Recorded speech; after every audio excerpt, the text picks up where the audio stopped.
ఆనాటి కాలాన ఉరుగల్లును కాకతీయులు వేలేటి కాలాన ప్రతాప రుద్రుడు చక్రవర్తి తుండెను. ఈశాన్య ప్రాంతంలో బండాని వంశాన మేడిరాజు అను సామంతరాజు రాజ్యమేలుతుండే.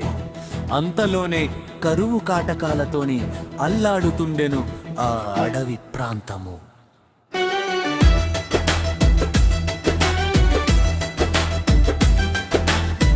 ఆదివాసులంతా పరమశివునికి కరువు తీర్చమని మొరపెట్టుకున్నారు. ఆలిపిల్లలి ఆకలి తీర్చగా అడవి బాటట్టింద్రు. ఆకోయ రాజులు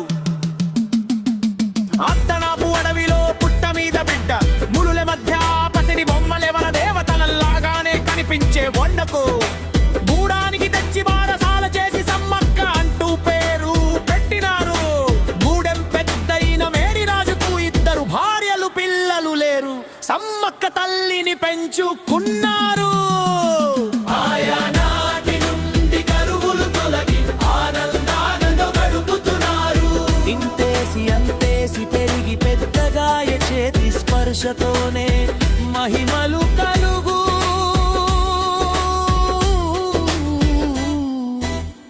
ఆకుపసరతోనే రోగాలు మాయం.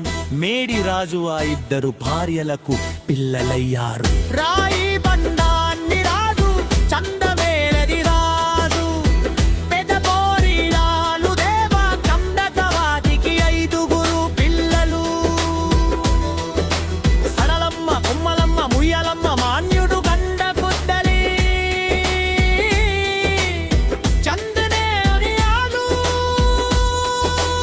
అండ బోయిరాలు దేవ కనకావతికి